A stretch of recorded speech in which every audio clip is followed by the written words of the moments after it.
Salut les amis! Maintenant que le tournage de la saison 3 de Stranger Things est achevé depuis un petit moment déjà, je pense qu'on va pouvoir commencer à espérer l'arrivée d'un vrai trailer. Allons-y, commençons à espérer. En tout cas, peut-être qu'il ne devrait pas tomber d'ici trop longtemps, car les rumeurs vont bon train, il se dit pour la finale du Super Bowl par exemple, ou dans le courant là du mois de février. Du coup, si vous regardez cette vidéo un peu plus tard et qu'il y en a un justement qui arrive entre temps, je vous mettrai le lien de la vidéo ici. Bon, après la finale du Super Bowl, c'est pas super original. Chacun attend d'y voir un extrait de son film ou de sa série très attendue. En tout cas, si ça tombe de mon côté, je vous ferai déjà rapidement un premier petit débrief. Pour l'heure, on continue sur les actus, infos et théories autour de Stranger Things. Aujourd'hui encore, j'ai trouvé pas mal de petites choses. Et vous aussi, vous m'avez envoyé des trucs intéressants, notamment via Instagram. Je reviendrai donc sur quelques-unes d'entre elles, histoire que tout le monde puisse en profiter. Mais tout de suite, continuons à espérer.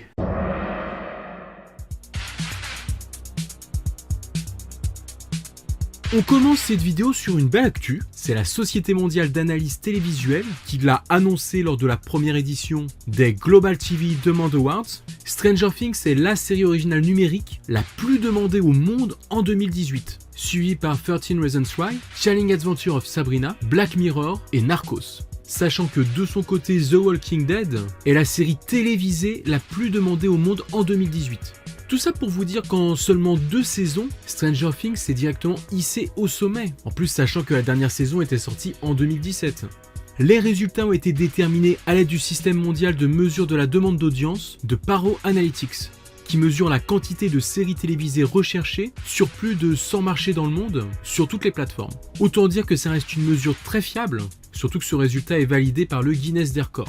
Ainsi, un énorme bravo aux frères Duffer, les créateurs de la série, mais aussi à toute l'équipe qui est derrière, à tous les acteurs qui ont réussi à insuffler une véritable âme dans la série pour la rendre incontournable. La qualité paye toujours, il n'y a pas de secret. Maintenant revenons un peu plus sur les théories de cette saison 3, notamment sur les titres qui avaient été divulgués, et en l'occurrence celui du chapitre 2, The Mole Rate. Des récents éléments et surtout l'affiche nous a permis de ne plus avoir trop de doutes sur cette histoire de rats. Ce sont bien des animaux et pas juste une métaphore de tel ou tel personnage. Alors pour le moment on aurait pu en rester là. Les rats sont bien des vrais rats auxquels il arrivera sûrement quelque chose. Lié à l'Upside Down, c'est plus que possible. Mais c'est sans compter sur votre dévoué serviteur qui fouine toujours un peu partout pour trouver des nouveaux éléments. Lorsque l'on regarde du côté du casting pour l'épisode en question, The Mole Rate, on se rend compte qu'il y a un personnage secondaire, un jeune acteur qui a déjà participé par moments à différentes saisons, pas mal de figurations surtout, sera nommé pour cet épisode 2 de la saison 3 par le terme de Mole Rate. Donc ça veut dire quoi? Est-ce que toute la théorie autour des rats est à remettre en question? Pas forcément. Par contre, dans l'épisode Mole Rate, un ou plusieurs enfants seront justement nommés ainsi, ce qui est plutôt surprenant, et nous ramène à la traduction exacte de Mole Rate, qui est officiellement traduit dans le titre français par le terme comme des rats, ce qui colle pas vraiment avec la désignation de personnage pour le coup. Par contre, en tenant compte du jeu de mots avec mole, ça nous donne des rats de centre commercial, soit des gens qui passent leur journée à traîner dans le centre commercial flambant neuf, comme quand on dit des rats de bibliothèque par exemple. Ce qui paraît tout indiqué si on considère le nouveau lieu qui sera mis en avant dès le début de la saison. En plus, faut dire que dans la petite ville d'Hawkins, il ne doit pas y avoir grand chose à faire. Donc avec l'arrivée des grandes vacances, il pourrait y avoir beaucoup de jeunes, dont nos protagonistes, qui passeraient peut-être leur journée à errer dans les grands magasins. Ainsi, mon avis sur tout cela, c'est qu'il va bien falloir sur cet épisode 2 jouer sur les mots, car on sait qu'il va y avoir une histoire avec des vrais rats dans cette saison grâce à l'affiche, mais aussi une histoire de jeunes gens qui vont passer leur journée dans le centre commercial, nouvelle attraction de la ville. Et notre groupe de jeunes héros devrait eux aussi s'amuser à rester des heures dans le Starcourt Mall. Et c'est peut-être au cours de ces visites qu'ils découvriront des premiers mystères qui leur donneront l'alerte que des choses étranges se trament dans ce nouveau lieu. Donc voilà, tout ça pour nous amener à cette conclusion que ces rats de l'épisode 2 seront autant à prendre au sens réel qu'au sens métaphorique peut-être, en représentant aussi les jeunes qui traînent dans le centre co. Comme d'hab, ça reste une interprétation personnelle, mais quand même basée sur quelques éléments concrets. Le terme de mole rats désignera bien aussi des jeunes gens. Cette fois, c'est plus une observation qu'une théorie, et vous avez été très nombreux à me la relayer là encore. Je vous remercie parce qu'en plus elle est plutôt cool. Est-il possible que la date de sortie de la saison 3 ait été annoncée discrètement dès la saison 2, au cours du dernier épisode? En effet, cela concerne plus exactement la scène chez les Byers durant l'épilogue. On y voit Will qui danse avec sa mère pendant que Jonathan filme, et certains ont relevé ce détail troublant sur le timer, pendant la vue subjective de la caméra de Jonathan. 7:04, ce qui désigne à la base juste l'heure à laquelle ça a été filmé. Mais si on pousse Elvis à traduire ça en termes de jours et de mois, on obtiendrait le 4 juillet. Parce que oui, quand les Américains notent une date en chiffres, ils notent le mois avant le jour. Donc le 7 désignerait bien le mois. Ça fonctionne pour le coup. Avec en plus à gauche la date de cette action à la fin de la saison 2, ça pourrait avoir du sens de se dire on se quitte à cette date-là et puis on se retrouvera à cette autre date. Alors concrètement, est-ce que ça peut fonctionner? Est-ce que les showrunners avaient planifié autant à l'avance la date de sortie de leur saison suivante pour pouvoir ainsi la cacher dans la saison 2? Difficile à dire car ils ne se sont pas prononcés là-dessus à ce jour. Mais ce qui est plus probable, c'est qu'au moment de tourner la saison 2, ils savaient déjà ce qu'ils allaient raconter dans la saison 3 et la période à laquelle ça allait se situer. Donc il est parfaitement possible qu'ils aient glissé cet indice, sachant que la suite des événements tournerait autour de la fête du 4 juillet. Après, comme cette date est aussi la date de sortie de la saison, le 4 juillet 2019, est-ce qu'on pourrait imaginer qu'ils annoncent carrément la date de sortie de la saison? Rien ne permet d'affirmer cette étrange coïncidence. En tout cas, comme je vous disais, l'idée qu'ils peuvent cacher des informations aussi importantes au travers des épisodes, c'est plutôt cool. Merci à tous ceux qui m'ont partagé ça, de quoi nous donner envie d'être encore plus vigilants au moindre indice dans la saison à venir.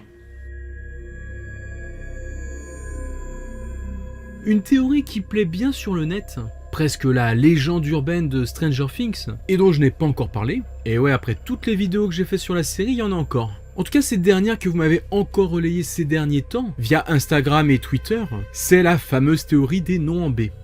Alors en gros, elle est très simple à expliquer. C'est basé sur une remarque que les personnages, avec un nom commençant par la lettre B, sont censés mourir dans la série. Effectivement, si on a Barbara dans la première saison et Bob dans la saison 2, il y a aussi le Dr Brenner qui est laissé pour mort. Bon ok, c'est pas son prénom, mais en tout cas on le connaît à travers son nom en B, donc ça pourrait fonctionner. Ainsi, si on suit cette théorie, le prochain personnage pouvant être menacé devrait être Billy du coup. Et en plus on parlait de lui la dernière fois.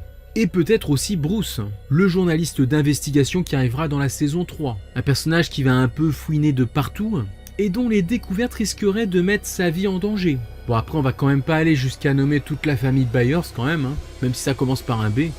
Voilà, est-ce que cette loi des B va encore sévir pour la prochaine saison? Réponse en juillet.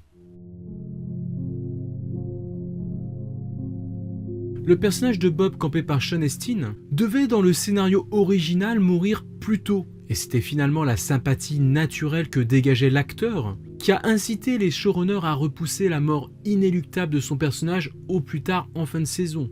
Après, si la mort de Bob a été des plus cruelles, on en sait un peu plus sur le sort qui lui était réservé initialement, et qui était tout aussi malheureux pour lui d'ailleurs. C'était censé se produire lors de l'épisode 3, alors qu'il est en voiture avec Will et qu'ils discutent. C'est d'ailleurs à ce moment qu'il se confie à propos de Monsieur Baldo, le clown. Et donc selon les producteurs Dan Cohen et Sean Levy, c'est dans cette scène que Bob devait perdre la vie, tué par Evil Will pour reprendre leur terme exact. Alors le jeune homme était-il censé être pris d'une pulsion maléfique, créant un accident de voiture mortel pour le compagnon de sa mère? Du coup, était-il déjà censé être possédé par le Mind Flayer à ce moment-là? Toujours est-il qu'il aurait dû être à l'origine de la mort de Bob. Heureusement, la scène finale est plus douce, avec un petit moment de complicité et même Will qui sourit aux propos de Bob. Une info qui laisse quand même de quoi réfléchir à ce que peuvent oser faire les showrunners de la série et de leurs personnages, pour les faire basculer dans quelque chose de plus obscur.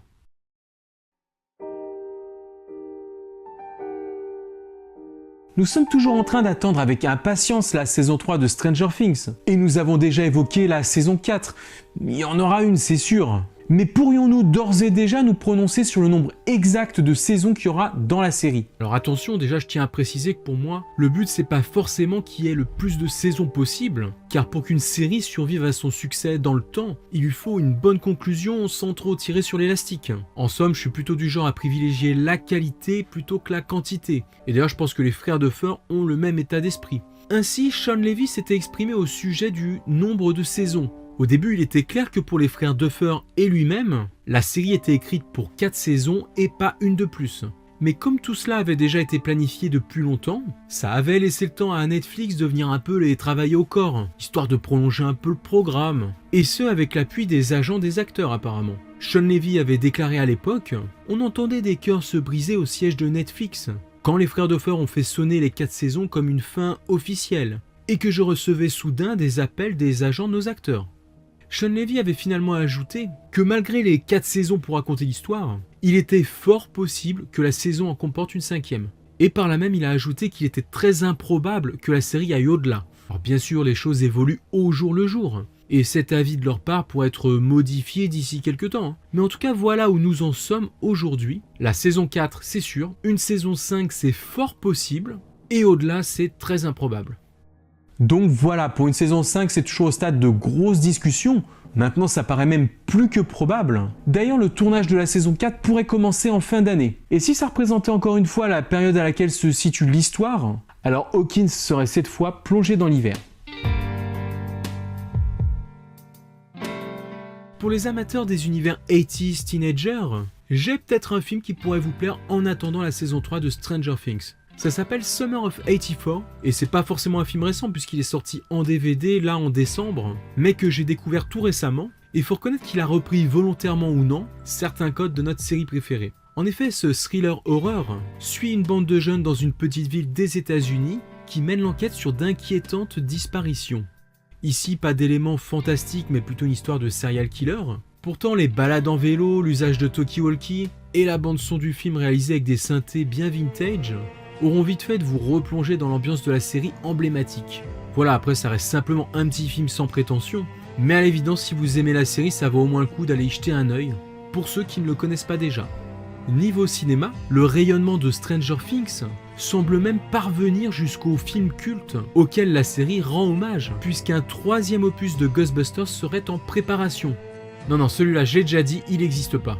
En tout cas, est-ce que c'est le vent en poupe de la série qui a poussé la production à aller dans cette direction? Mais toujours est-il que cette fois nous risquons d'avoir en guise de héros une bande de jeunes adolescents. Bien sûr pour le moment le film reste encore secret hormis le teaser qu'on a pu voir. Et on n'a pas plus d'infos pour le moment autant sur l'histoire que sur le casting.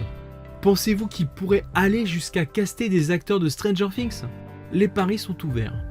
Pour rappel, le Stranger Fan Meet se déroulera à Paris les 16 et 17 février. Comme je ne pourrai pas y être, n'hésitez pas à me dire en commentaire si vous y allez et si vous avez envie de m'aider à relater un peu ce qui s'y sera passé. En tout cas, voilà qui termine cette vidéo. On se retrouve dans 15 jours avec un nouveau point et peut-être un peu avant si on a une grosse nouvelle qui tombe d'ici là. Pour rappel, je vous laisse de quoi me trouver sur Twitter et Instagram. Un grand merci à ceux qui viennent communiquer avec moi et puis participer à des nouvelles trouvailles à propos de la série. D'ailleurs, en parlant de soutien, n'oubliez pas le petit pouce bleu. Ça aide vraiment énormément à faire découvrir ma chaîne.